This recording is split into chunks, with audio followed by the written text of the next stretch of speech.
বিচারক জিজ্ঞেস করলেন, বুড়িমা তুমি কি ঠিক রুটির দোকানে রুটি চুরি করতে যা ধরা পড়ছো? মহিলা ডাক দেখা, হ্যাঁ বিচারক, রুটির দোকানে রুটি চুরি করতে যা আমি ধরা পড়ছি। বলে, বুড়িমা কি জন্য তুমি চুরি করতে গেলা? বুড়িমা বলতেছে, বিচারক আমি চোর, আজকে 7 দিন হলো আমার ঘরের মধ্যে কোনো খাবার নাই, আমার ঘরের মধ্যে 2টা এতিম নাতি বাচ্চা আছে, তাদের মাও নাই বাবাও নাই, আমি নিজে পালি, তারাও না খাওয়া, আমি নিজেও না খাওয়া। 7 দিন পরে বাচ্চাদের কান্না সহ্য করতে না পেরে আমি বৃদ্ধকালে রুটির দোকানে রুটি চুরি করতে গিয়েছিলাম। হ্যাঁ আমি চোর বিচারক, আমি চোর। বিচারক স্তব্ধ হয়ে গেলেন, বললেন, আজকে আমি কোনো ফয়সালা দিব না, কালকে ফয়সালা দিব। কিন্তু কালকে যিনি শহরের নগর প্রধান ডিসি সাহেব আছেন তিনি থাকবেন, যিনি পুলিশ প্রধান তিনি থাকবেন, খাদ্য অধিদপ্তরের যিনি প্রধান আছেন এই আলেপ্পো শহরের তিনিও থাকবেন, আর আলেপ্পো শহরের ধনী ধনী ব্যক্তি যারা আছে কালকে যেন তারা উপস্থিত থাকে, তাদের উপস্থিতিতে এই মহিলার বিচার আমি করব। বিচারক ডাক দিয়ে বলতেছে, সকালবেলা বিচার হবে, কিন্তু যাদেরকে বলছি তারা উপস্থিত হবে। জেলার যিনি জজ তিনি কিন্তু জেলার প্রধান, জজের পাওয়ার কিন্তু সবার চাইতে বেশি, জেলা জজের পাওয়ার সবার চাইতে বেশি, এসপিডিসির চাইতেও বড় পাওয়ার হলো জেলা জজের পাওয়ার। তো বিচারক যিনি তিনার পাওয়ার বেশি, হুকুম দিয়েছেন সবাই আসতে হবে, কিচ্ছু করার নাই, সবাই আসলো। বিচারক বিচার করতে বললেন যে বুড়িমা চুরি করতে গেছে, হাতে নাতে ধরা পড়ছে, কিন্তু বুড়িমা ইচ্ছা করে চুরি করে নাই, বুড়িমা চুরি করতে বাধ্য হয়েছে, কারণ 7 দিন তার ঘরে কোনো খাবার ছিল না, এতিম বাচ্চা তার ঘরের মধ্যে। এই শহরের যিনি নগর প্রধান আছেন খলিফার পক্ষ থেকে তিনি তার দায়িত্ব ছিল এই গরিব মানুষের ঘরে খোঁজ নেওয়া, কিন্তু তিনি তার দায়িত্ব পালন করেন নাই। এই বুড়ির জন্য আমি 100 বেত্রাঘাত নির্ধারণ করলাম, কিন্তু এই বেতের বাড়ি বুড়িমাকে মারা হবে না, যিনি নগর প্রধান আছেন তার হাতের মধ্যে যেন 20টা বেতের বাড়ি মারা হয়। খুবই মনোযোগ দিয়ে কথাগুলি শুনিয়া যান। এরপরে বিচারক বলতেছে, যিনি পুলিশ প্রধান আছেন তার হাতের মধ্যে 20টা বেতের বাড়ি মারো, কারণ সে তার দায়িত্ব পালন অবহেলা করেছে। 2 নাম্বার, খাদ্য অধিদপ্তরের দায়িত্ব যা আছে তার দায়িত্ব ছিল এই বুড়িমার ঘরে খাবার পৌঁছাই দেওয়া, কিন্তু খলিফার পক্ষ থেকে সে তার দায়িত্ব অবহেলা করেছে, তার হাতের মধ্যে যেন 20টা বেতের বাড়ি মারা হয়। একসাথে বলবেন না আল্লাহু আকবার। এরপরে বিচারক বলতেছে, খলিফার দায়িত্ব ছিল তার ঘরে খাবার পৌঁছানো, কিন্তু খলিফাও ব্যর্থ হয়েছে, যেহেতু খলিফার প্রতিনিধি বিচারক আমি, খলিফার পক্ষ থেকে যেন আমার হাতের মধ্যে মারা হয়। এবার বিচারক ডাক দিয়ে বলতেছে, 100 রৌপ্য দিনার এই মহিলার জন্য জরিমানা ধার্য করলাম, কিন্তু মহিলা কোথা থেকে রৌপ্য দিনার দিবে? আমি খলিফার পক্ষ থেকে 50 দিনার দিয়ে দিলাম, বাকিরাও 50 দিনার করে জমা করো। বাকিরাও 50 দিনার করে জমা করার পরে 300 দিনার হয়ে গেছে। 300 দিনার হয়ে যাওয়ার পরে 100 দিনার রাখা হলো রাষ্ট্রীয় কোষাগারে বরাদ্দ জরিমানা বাবদ, আর 200 দিনার ছিল, 20টা দিনার দিয়ে দেওয়া হলো রুটির দোকানদারকে ক্ষতিপূরণ, আর 180 দিনার দিয়ে মহিলার হাতে দিয়ে দেওয়া হলো, মা 180 দিনার আপনার হাতে দিয়ে দিলাম, আগামী মাসের মধ্যে ইরাকের বাগদাদে আপনি উপস্থিত হবেন, খলিফাতুল মুসলিমিন হারুনুর রশিদ সবার সামনে আপনার কাছে ক্ষমা চাইতে বাধ্য। চিৎকার মেরে জোরে বলেন আল্লাহু আকবার। বুড়িমা নাতিনি রওনা দিছে ইরাকের বাগদাদ। ইরাকের বাগদাদে যখন গেছে রাজ দরবারে খলিফাতুল মুসলিমিন হারুনুর রশিদের বিরাট বড় রাজদরবার, খলিফা রাজ সিংহাসনে বসা, বুড়ি মা নাতি নিয়ে হেঁটে হেঁটে আসে। খলিফা সিংহাসন থেকে নিচে নামলেন, নিচে নেমে হেঁটে হেঁটে সামনে গেলেন। বুড়ি চোখে কম দেখে, আফসা আফসা দেখে, কে যেন আসে কিন্তু চিনা চিনা লাগে। কাছে আসার পরে বুড়ি মা দেখে রে সেই দিনের বিচারক আজকের অন্য কেউ না, খলিফাতুল মুসলিমিন হারুনুর রশিদ। জোরে বলেন না মারহাবা। হাতটা বেঁধে বলল বুড়িমা, সেই দিনের বিচার আমি করেছিলাম, আমি নিজে খলিফা হারুনুর রশিদ। মা রে, 7টা দিন তুমি না খেয়ে রাত্রি যাপন করেছো। আমি খলিফা এই প্রাসাদে আরাম করে ঘুমাই, দামি দামি খাবার আমি খাই রে মা। তোমাকে সেই দিন বিচার ফয়সালা করেছিলাম, কিন্তু আজ এখানে ডেকে আনছি এই জন্য, এই ভরা মজলিসের মা, তুমি জানি কিয়ামতের ময়দানে আমার বিরুদ্ধে একটা মামলা দায়ের হয়ে যাবে। আল্লাহকে তারা কিভাবে ভয় করতেন। মেহশরের কঠিন মাঠে আমার আল্লাহর দরবারে তোমার একটা মামলা দায়ের হবে।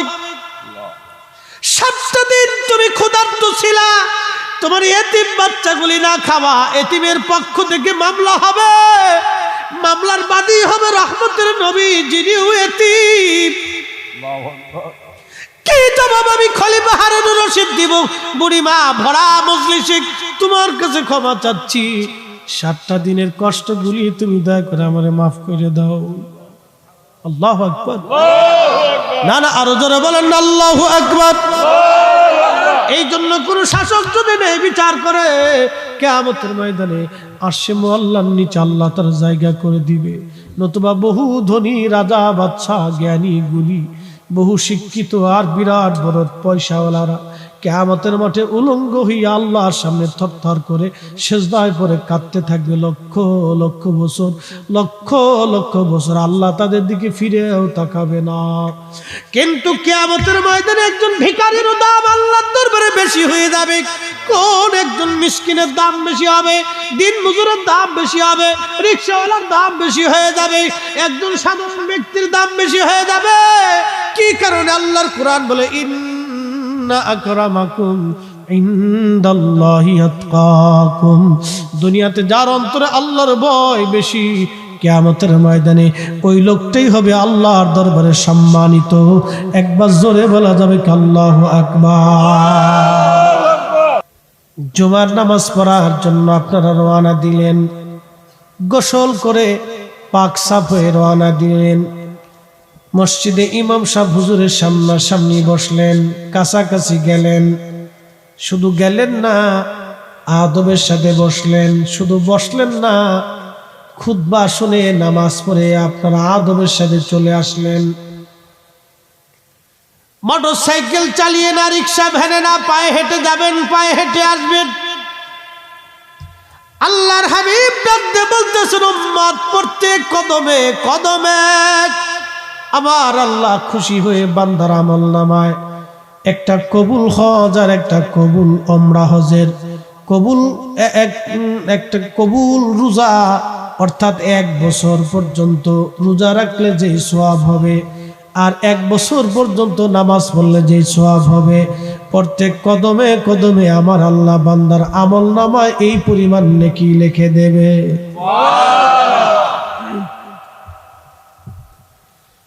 বহুলার মুসলমান মাইকের আওয়াজ যত দূরে যা, এ মা বোনেরা, জুমার নামাজ যদি মসজিদের জামাতে পড়েন এই সওয়াব আল্লাহ দিল। মহিলারা প্রশ্ন করতে পারে, হুজুর আমরা তো মসজিদে গেলাম না, কিন্তু জুমার নামাজের এই সওয়াব থেকে কি আমরা বঞ্চিত হলাম না? আম্মা জান আয়েশাকে নবীজি বলতেছে, আয়েশা রে, আমার উম্মতের পুরুষরা মসজিদে যায় নামাজ পড়লে যেই নেকি, আমার উম্মতের নারীরা ঘরের মধ্যে নামাজ পড়লে সেই পরিমাণে নেকি আমার উম্মতের নারীদের আমল নামায় আল্লাহ লিখে দেবে। হযরত ওমর রাদিয়াল্লাহু আনহু মসজিদে নববীর ভিতরে নারীরা জামাতে যায় নামাজ পড়ার জন্য, তিনি লক্ষ্য করলেন ফিতনা সৃষ্টি হচ্ছে, যুবকরা দিন দিন লালায়িত হচ্ছে। তখন হযরত ওমর বললেন, না, রাসূল বলেছেন নারীরা ঘরের মধ্যে নামাজ পড়লে পুরুষের সমান সওয়াব পেয়ে যাবে। হযরত ওমর চালু করে দিলেন, আজ থেকে কোনো নারী মসজিদে নববীতে আসবে না, সমস্ত নারীদের জন্য মসজিদে আসা নিষিদ্ধ। হযরত ওমর নিষেধ করে দিলেন, ওমরের জমানা থেকে কোনো নারীরা মসজিদে নববীতে নামাজ পড়তে যাইতো না। আজকে মসজিদের নারীদেরকে ঢুকাইয়া তাদের সন্ধি ফন্দি বেশি ভালো না। প্রশ্ন রাখবেন, হুজুর নারীরা মার্কেটে গেল অসুবিধা হলো না, নারীরা বাপের বাড়ি গেল অসুবিধা হলো না, নারীরা ওই মাহফিলে আসলো তাতে অসুবিধা হলো না, কিন্তু নারীরা মসজিদে গেলে অসুবিধা কোথায়? হযরত আব্দুল্লাহ ইবনে মুবারক, তার বাবা মুবারক রাহমাতুল্লাহ আলাইহি 6 বছর পরে মনিব গেছে বাগান দেখার জন্য। মনিব ডাক দেখে, মুবারক রে, আমার জন্য তুই আনার নিয়ে আস টক। মুবারক আনার আনছে, আনার টক হলো না, আনার লাগলো মিষ্টি। মালিক ডাক দে বলতেছে, মুবারক আনার আনতে বললাম টক, তুই আনলি মিষ্টি, কারণ কি? মুবারক বলতেছে, মনিব কি করে বুঝবো কোনটা টক কোনটা মিষ্টি? বলে, বেটা 6টা বছর ধরে বাগান পাহারা দাও, কোনটা টক কোনটা মিষ্টি তুই জানবি নাকি আমি জানবো? মুবারক ডাক দে বলতেছে, হুজুর 6 বছর আপনি বাগান পাহারা দিতে বলেছেন, ফল খাইতে বলেন নাই, আমি একটা ফলও কোনোদিন খেয়ে দেখি নাই, কোনটা টক আর কোনটা মিষ্টি। প্রিয় মুসলমান, খুব মনোযোগ দিয়ে শুনিয়া যান। এত পরিমাণে আমানতের খেয়ানত, মসজিদের টাকা চুরি হয়ে যাবে। যেই দেশে মসজিদ কমিটি মসজিদের টাকা চুরি করে খায়, ও দেশে রাস্তার ইট চুরি হবে, তাতে কোনো বাধা আসার কথা না। কি কথা কয়? এই অবস্থা চলতেছে রে বাপ, খুব মনোযোগ দিয়েন। রাষ্ট্রের সম্পদ, দেশের সম্পদ, এটা দেশের সম্পদ, প্রত্যেকটা জনগণের সম্পদ। কোন ব্যক্তি যদি রাষ্ট্রের সম্পদ অন্যায়ভাবে নিয়ে নেয়,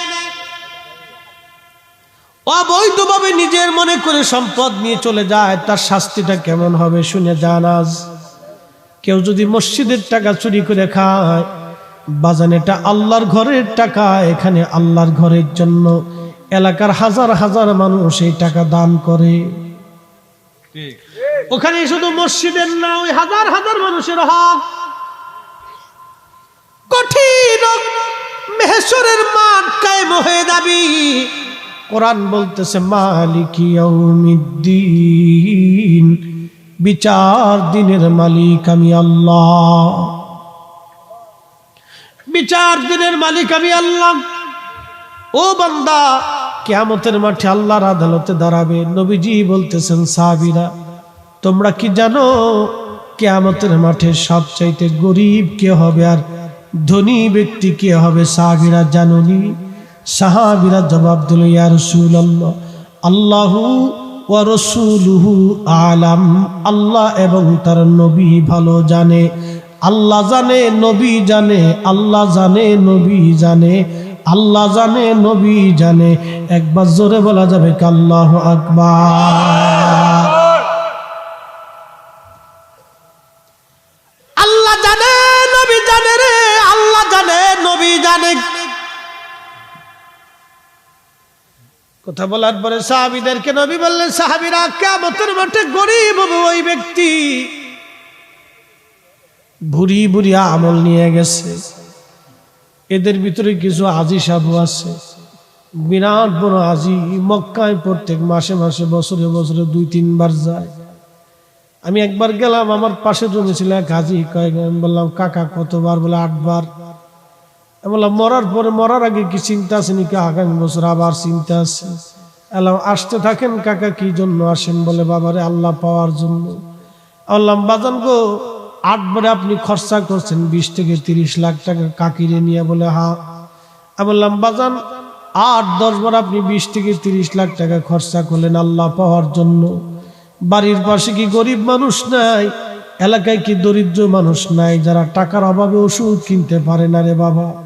টাকার অভাবে ঘরে খাইতে পারে না। রমজান মাস আসলে কত মা মুড়ি সাবায়া সাবাই ইফতার করে, একটা পচা খেজুর দিয়ে কত বাবা ইফতার করে, একটা সামান্য ডাল আর আলু ভর্তা দিয়ে সেহরি খায়।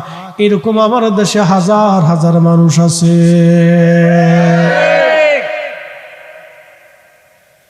আমি বললাম কাকারে, আল্লাহ পাওয়ার জন্য তুমি মক্কায় আসছো, মদিনায় আসছো নবী পাওয়ার জন্য, আর আমার নবীর উম্মত না খেয়ে মুড়ি চাবাইয়া আখের শরবত দি আমার কত গরিব মা ইফতার করে রে বাবা। সদর হসপিটালে যায় দেখো কত গরিব টাকার অভাবে অপারেশন করতে পারে না। সদর হসপিটালে যায় দেখো কত মা সন্তানরে ওষুধ কিনে দিতে পারে না।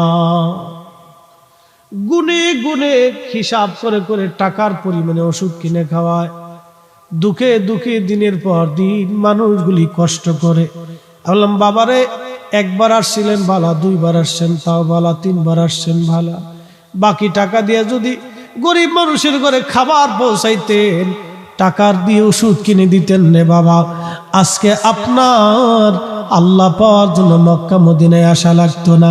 আমার আল্লাহ আপনার ঘরে যায় আপনার সাথে দেখা দিত। হবিগঞ্জবাসী, বহুলার মুসলমান মা বোনেরা গো, বহু দূর মাইকের আওয়াজ যায়।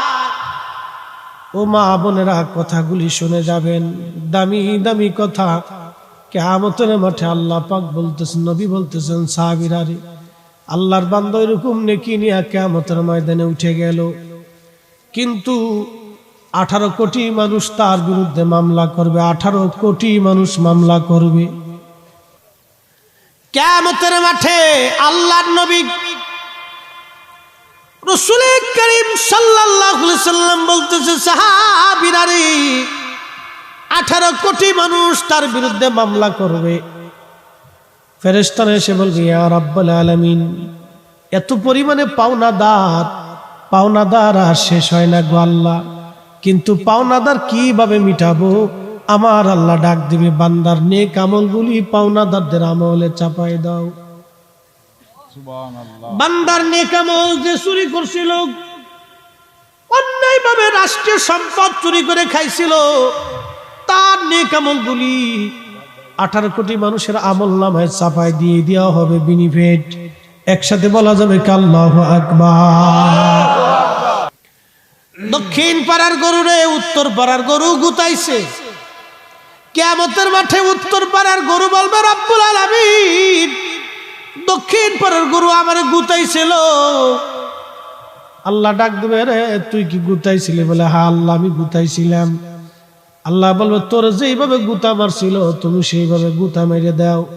ও ওই সময় গুতা মারার পরে আল্লাহ 2 গরুকে মাটি বানাই দিবে সাথে সাথে। এই দৃশ্য দেখার পরে কাফির, বেঈমান, মুনাফিক যারা জাহান্নামের সার্টিফিকেট পাইছে, ওরা হাতের মধ্যে কামড়া বলবে আরব, কেন মানুষ হইলাম, কেন মানুষ হইছিলাম?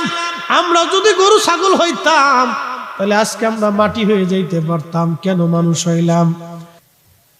সেই দিন তারা আফসোস করে করে হাতগুলি কামড়াইয়া টেনে টেনে ছিঁড়ে ফেলবে, কষ্টগুলি টেনে টেনে ছিঁড়ে ফেলবে, আর বলবে ইয়া রব, আমরা কেন মানুষ হইলাম, কেন মানুষ হইলাম? আমরা যদি গরু ছাগল হইতাম আজকে মাটি হয়ে যাইতাম। তারা আফসোস করতে থাকবে পাপিষ্ঠরা। আহা, সেই দিন বোবা যারা, অন্ধ যারা, আপনার পাগল যারা, শিশুকালে যারা মারা গিয়েছিল, আবার কিছু জন্মগত পাগল ছিল, আবার এমন ব্যক্তি যাদের কাছে কালেমার দাওয়াত পৌঁছাই নাই, তারা একবারে সমুদ্রের উপকূলীয় অথবা আপনার এমন আমাজন জঙ্গলের এমন জায়গা আছে যাদের কাছে আজও পর্যন্ত কেউ কালেমার দাওয়াত নিয়ে যায় নাই। ওই অবস্থায় তারা মারা গেছে। কিয়ামতের ময়দানে এই শ্রেণীর ব্যক্তি যাদের কাছে কোনোদিন কালেমার দাওয়াত পৌঁছায় নাই, আবার এমন ব্যক্তি যারা ছোট্টকালে কাফেরের ঘরে মারা গিয়েছিল, অথবা মুসলমানদের ঘরে বালেগ হওয়ার আগেই মারা গিয়েছিল, অথবা এমন ব্যক্তি জন্মগতভাবে পাগল, কিয়ামতের মাঠে এরা সবাই আল্লাহর সামনে দাঁড়াবে। আল্লাহ বলবো, ও বান্দারা, তোমরা কেন দুনিয়াতে আমার আইন মানো নাই? তখন ছোট্ট শিশুকালে যে মারা গেল সে বলবে, রব, আমি তো কিছু বুঝার আগেই তুমি দুনিয়ার থেকে আমাকে নিয়ে আসছো, এই জন্য আমি তোমার কোন আইন মানতে পারি নাই। আল্লাহ, আমি যদি বুঝতাম তাহলে আইন তোমারটা মানতাম। পাগল বলবে, রব্বুল আলামিন, তুমি আমার পাগল বানাইছিলা, জন্মগতভাবে পাগল ছিলাম, যদি পাগল না হইতাম তোমার আইন আমি মানতাম। তারপরে ওই যে যেই জনপদে কালেমার দাওয়াত যায় নাই, উপজাতি অথবা জঙ্গলবাসী, তারা বলবে, রব্বুল আলামিন, আমরার কাছে তো কোনো কালেমার দাওয়াত আসে নাই, যদি আমরার কাছে কালেমার দাওয়াত আসতো তাহলে আমরাও মানতাম। ঠিক ওই সময় আল্লাহ ডাক দিবে, বান্দারা, তোরা কি আমারে মানিস? বলে, আল্লাহ মানি। তাহলে যদি মানিস তাড়াতাড়ি জাহান্নামে চলে যা, এক্ষুনি জাহান্নামে চলে যাবি, যা, তোদেরকে জাহান্নাম দিয়ে দিলাম। ওই সময় যারা দৌড় দিবে আর কিছু দাঁড়ায় থাকবে, একদল দৌড় মারছে জাহান্নামের দিকে, আর এক দল দাঁড়াই রইছে জাহান্নামের দিকে, দৌড়ায় যাচ্ছে। যারা দাঁড়াই রইছে ওদেরকে আল্লাহ বলেন, কিরে তোরা দাঁড়াইছস কেন, তোরা গেলি না কেন? ওরা বলবে, আল্লাহ, আল্লাহ, জাহান্নাম তো বড় ভয়াবহ জায়গা, কি করে যাব? আল্লাহ, এটা তো বড় ভয়াবহ জায়গা, কি করে আমরা যাব? তখন আল্লাহ বলবো, বান্দারা, আমারে দেখা, জাহান্নাম দেখা আমি হুকুম দেওয়ার পরেও তোরা গেলি না, তার মানে আখিরাতের হুকুম তোরা মানলি না। দুনিয়াতে তোরা পাগল না হলেও ভালো হলেও আমার হুকুম মানতি না, দাওয়াত পৌঁছলেও আমার হুকুম মানতি না, বালেগ হইলেও তোমরা আমার হুকুম মানতা না, তোরা জাহান্নামে চলে যা। এই যারা জাহান্নামে যাচ্ছে, দাঁড়াও। দোয়া না করে যাবেন না, আর একটু সময় দিবেন, 15টা মিনিট আমাকে সময় দিবেন। পারবেন না ইনশাল্লাহ? 15 মিনিট আমার ওয়াজ শেষ।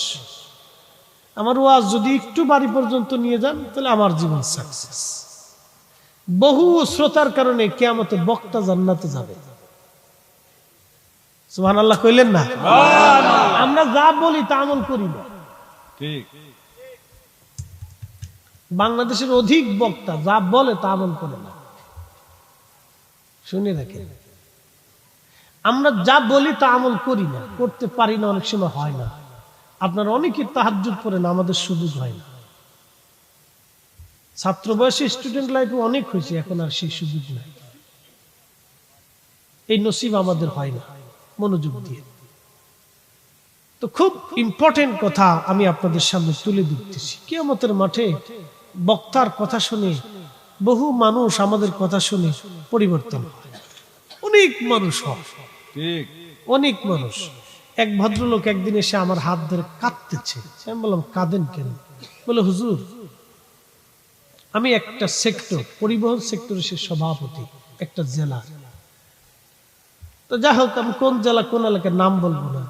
ভদ্রলোক আমাকে বলতেছে, হুজুর, এখনো জীবনে এমন কোন খারাপ কাজ নাই আমি না করছি।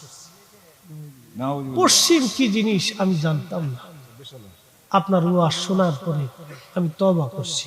জীবনে একটা ওয়াজ শুনছিলাম, হযরত বেলালের জীবনী শুনে আমি জীবনে বহু কাঁদছি আর তওবা করছি। হুজুর, আমি দাড়ি রাখছি, 5 ওয়াক্ত নামাজ পড়ি, আমার লাগে দোয়া করবেন। আমি তখন আমার নিজের কাছে অসহায় লাগতেছিল, হায় আল্লাহ, আমার ওয়াজ শুনে একটা মানুষের পরিবর্তন হলো, অথচ আমারই পরিবর্তন হলো না। আফসোস লাগতেছিল। কখন কার হেদায়েত আসবে আমরা জানি না। উনি হেদায়েত দেন, আমাদের কোনো শক্তি নেই। আমরা বলি, উনি দিয়ে দেন। ওই শ্রোতার কারণে হয়তো কিয়ামতের মাঠে আমার নাজাতের জরিয়া আল্লাহ বলবে, আমার বান্দার কথা শুনে এক বান্দা নামাজি হয়ে গেছে, যা, তোরও মাফ করে দিল। ওই আশায় আছি। মাহফিল কমিটি ওই ওয়াজ শোনার পরে যারা কমিটি মাহফিল দিয়েছিল এরকম ক্ষমা হয়ে যাবে, এরকম আল্লাহ আমরা তো মাহফিল দিয়েছিলাম, হুজুরে ওয়াজ করছিল, আমরা পয়সা করে দিয়েছিলাম, মাহফিল দিয়েছিলাম, আল্লাহ কইছে এত বড় মাফ করে দিলাম। কে আসতে হয়ে গেল কে জোরে কর, আল্লাহ কইছে এত বড় মাফ করে দিলাম। সুবহানাল্লাহ। এই জন্য মাহফিল দিলেও লাভ, করলেও লাভ, শুনলেও লাভ, বললেও লাভ, এটা বুঝার কাজ। কিয়ামতের মাঠে আল্লাহ বলবে বান্দারে যাও তোমাকে পাওনাদার গুলি মিটিয়ে দাও। ফেরেশতারা বলবে রব্বুল আলামিন বহু পাওনাদার, কিন্তু পাওনাদার শেষ হয় নাই আল্লাহ, তার নেকি শেষ হয়ে গেছে। আল্লাহ বলবেন যাও তার গুনাহগুলি, বান্দাদের গুনাহগুলি, পাওনাদারদের গুনাহগুলি বান্দার উপরে চাপায় দাও। চাপায় দিতে দিতে দিতে দিতে বহু গুনাহ তার চেপে যাবে, ওই লোকটা শেষ পর্যন্ত জাহান্নামী হয়ে যাবে। আল্লাহর নবী ডাক দিয়ে বলেন সাহাবীরা রে, কিয়ামতের মাঠে ওই ব্যক্তি গরিব, দুনিয়াতে ভুরি ভুরি আমল নিয়ে কিয়ামতে উঠলো, কিন্তু কোটি কোটি মানুষের মামলা তাকে কিয়ামতের ময়দানে গরিব বানাইয়া জাহান্নামে দিয়ে দিল। সাহাবীরা ধনী কোন ব্যক্তি জানোনি? বলে আল্লাহ রাসূল আলাম। নবী বললেন সাহাবীরা রে, ধনী ওই ব্যক্তি কিয়ামতের ময়দানে উঠবে, কিন্তু উঠে বলবে ইয়া রব আমি তো এত নেকি করি নাই, তুমি আমারে পাহাড় পাহাড় নেকি কেন দিলা? আল্লাহ বলবেন বান্দা আওয়ালাদিন সালিহিন ইয়াদউ লাহু, তোমার নেক সন্তানগুলি তোমার জন্য দোয়া করছিল, তোমার প্রতিবেশীরা তোমার জন্য দোয়া করছিল, তোমার বন্ধুরা তোমার জন্য দোয়া করছিল, তোমার আত্মীয় স্বজন তোমার জন্য দোয়া করছিল। ও বান্দা ওই দোয়াগুলি আমি বহু গুণে বাড়াইয়া আজকে পাহাড় সম পরিমাণ করিয়া এই দোয়াগুলি আজকে তোমার আমল নামায় জমা করিয়া আমি আল্লাহ তোমারে জান্নাতি বানাইয়া দিলাম। চিৎকার মেরে জোরে বলেন আল্লাহু আকবার। তাহলে বলেন দোয়া লাগবে কি লাগবে না? লাগবে। জোরে বলেন দোয়া চলবে কি চলবে না? আজকে ওরা কারা আমার দোয়া বন্ধ করার জন্য উঠে পড়ে লাগছে? ওরাই হলো বর্তমান জমানার আজাজিলের দালাল। হাত উঁচু করে বলেন ঠিক কি না? নারে তাকবীর, নারে সালাত, আলা সুজাতা জামাত, হযরত মাওলানা সাইয়্যিদ সাহেব। এ মুসলমান দোয়া চলবে, দোয়া দোয়া। উদউনি আস্তাজিব লাকুম, বান্দা আমার কাছে চাও আমি আল্লাহ তোমারে দেব। আজকের মাহফিল থেকে দোয়া হবে বহুলার গুরুস্থানে, কারো মা কবরের উপরে এসে বসে রইছে, বাবা কবরের উপরে এসে বসে, রুহুগুলি বসে বসে আছে। আমার খোকা আজ মাহফিলে গেছে, খোকা মাহফিলে গেছে, আমার ছেলে মাহফিলে গেছে, আমার নাতি মাহফিলে গেছে। বাজানো বহুলার গোরস্থানের মানুষগুলি খুশি মনে তাকায় আছে। আজকে মাহফিল হচ্ছে গো একতা ইসলামী সুন্নি যুব সংঘের উদ্যোগে। এই মাহফিল থেকে আমাদের জন্য দোয়া হবে, কিন্তু হতভাগা নাতি বাড়ি চলে গেল, দোয়া করলো না। হতভাগা ছেলেটাও চলে গেল, আজ দোয়া হলো না। ওরা কবর থেকে অভিশাপ দিতে থাকে আর বলে হায় আফসোস, তোদের জন্য জমি জমা করে আসছি, বাড়ি ঘর করে আসছি। মা কাঁদে আর বলে সন্তান রে, কত রজনী আমি মা ঘুমাই নাই, কত ব্যথা যন্ত্রণা ভোগ আমি করছি। তোমাকে প্রসব করার সময় আমার জীবন বের হয়ে আসতেছিল রে সন্তান, আমি ভেবেছি আজকে বুঝি আমার জীবন চলে যাবে। সন্তান বড় করতে যাইয়া 40টা বছর আমি মা পরিশ্রম করছি, তারপরেও তুমি আজ আমার একটু দোয়া করতে ভুলে গেলাম।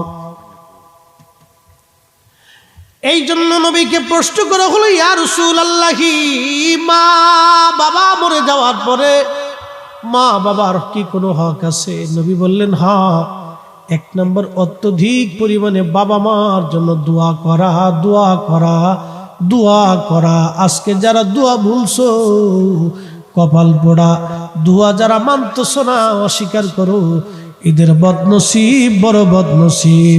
এরা দুনিয়াতেও কপাল পোড়া, কবরে জগতেও কপাল পোড়া। এরাই হলো শয়তানের সেলা। কথা বলেন ঠিক কিনা? সব শয়তানের চেলা। আল্লাহর কাছে শয়তান বলল, রব 9 লক্ষ বছর ইবাদত করছি, কিছু দিবা না? মুসনাদ আহমদের হাদিস। আল্লাহ বললেন, হ্যাঁ দিব, কি চাও? কিয়ামত পর্যন্ত হায়াত দিবা, দিলাম। বান্দার শরীরে রগের ভিতরে ঢুকে কালবের মধ্যে বসে বসে ধোঁকা দিব, শক্তি দাও, দিলাম। तमाम সৃষ্টি এক মুহূর্তের মধ্যে ঘুরে আসবো, শক্তি দাও, দিলাম। কি করবি? শয়তান বলে, আল্লাহ তোর ইজ্জত জালালের কসম করে বলি, আল্লাহ তোর একটা বান্দাও জান্নাতে ঢুকতে দেব না। সব গুনাহ করাবো, বেনামাজি বানাবো, হারামখোর বানাবো। আল্লাহ বললেন, ও শয়তান, আমি আল্লাহর ইজ্জত জালালের কসম করি, তুই আমার বান্দারে গুনাহ করাবি। আমার বান্দা গুনাহ করবে, কিন্তু গুনাহ করার পরে আমার বান্দা ক্ষমা চাবে। ক্ষমা চাইতে দেরি হবে, আমি আল্লাহ আমার বান্দার জীবনের গুনাহ মাফ করতে দেরি করব না। দোয়া চলবে, কতক্ষণ দোয়া চলবে? চলবে। আল্লাহর সাথে শয়তানের চ্যালেঞ্জ, তোর বান্দা জাহান্নামে পাঠাবো, আর শয়তানের সাথে আল্লাহর চ্যালেঞ্জ, আমার বান্দা ক্ষমা করে দিবে। সুবহানাল্লাহ। দোয়া যে না চায়, ক্ষমা চাই করছো, ঘুমাই ঘুমাই মনে মনে কলা খালি কি কলা খাওয়া হয় না? হ্যাঁ, বুঝে জানিস। তার মানে আজকে যারা দোয়া বন্ধ করতে চাচ্ছে, সবকটা শয়তানের দূষর, ওর শয়তানের খালাতো ভাই। আপনি খুশি হন বেজার হন, সাথে আমার কিচ্ছু করার নেই। আপনার খুশি বেজার দিয়ে আমার কিচ্ছু আসে যায় না ভাই, আমার দোয়ার দরকার আছে। মাদ্রাসায় ছেলে পড়ে, ওই লজিং থাকে, অনেক বাড়িতে লজিং থাকে না? তো ওই ডিম দেয়, কলা দেয়, এটা দেয়, সেটা দেয়। লজিং মাস্টার বউ চিন্তা করে, আমার পোলা খাক আর না খাক, ছেলেটা মাদ্রাসায় পড়ে, ও খেয়ে দিয়ে আমার জন্য দোয়া খায়ের করে, ওরে ভালো ডিমটা দিতে হবে। ছেলেটা পরে গরিব মানুষের ছেলে, আমার বাড়ি খায়, তো ছেলেটাকে ভালো মন্দ সে খাওয়ায়, কারণ ভবিষ্যতে বাচ্চাটা আলেম হলে আমার জন্য দোয়া করে। তুই এত এমন এক মাদ্রাসায় পড়ে যে দুয়াই মানে না, তো বেরি ডিম ইতিহাস। মুরগা যেটা কষ্ট করে ডিম পাচ্ছে, মুরগা আর জীবনে এই যে কষ্ট করে কুদতে কুদতে ডিম পারলাম, এই দেশে আসে। বুঝছেন না? বুঝে তারপরে যায়। বিপদ বিপদ মুসিবত চারপাশে। আহলে সুন্নাত ওয়াল জামাতের মতো এত সুন্দর জামাত আর পৃথিবীতে নাই। নির্ভুল জামাত, ভাতি বাঁচলেও লাখ, মরে গেলেও লাখ। ঠিক কিনা? এই জামাতের সদস্য যারা, তো বাঁচলেও লাখ, তো মরে গেলেও লাখ। এই জন্য এই জামাতে ওলির জন্ম হয়েছে, হুজুর গাউসে পাকের জন্ম হয়েছে, খাজা মাইনুদ্দিন চিশতির জন্ম হয়েছে, বাহাউদ্দিন নকশবন্দ বুখারীর জন্ম হয়েছে, মুজাদ্দিদ আল ফিসানি সিরহিন্দির জন্ম হয়েছে এই জামাতে। কথা বলেন ঠিক না বেটি? প্রশ্ন করি, জবাব দেন। শাহজালাল ইয়ামানি কতশো বছর আগে আসছে? 800 বছর। কালেমার পতাকা কাঁধে করে নিয়ে আসছে। কালেমার পতাকা গোর গোবিন্দের রাজ দরবারে আকাশে উড়িয়েছে। সারা অঞ্চলে কালেমার দাওয়াত মেসেজ পৌঁছাইছে। 800 বছর ধরে আমরা এইভাবেই নামাজ পড়ি, যেটা শাহজালাল আমাদেরকে এনে দিয়েছেন। কোথা থেকে? আসমান থেকে না, বঙ্গোপসাগর থেকে না, আরব থেকে আসছে। 360 জন আসছে। এইভাবে 800 বছর ধরে আমাদেরকে নামাজ শেখানো হচ্ছে। কে বা কারা আজ হঠাৎ করে আমার নামাজে ভুল ধরিয়ে মসজিদের ভিতরে এসে ফেতনা বাঁধে, অশান্তি সৃষ্টি করে দিল?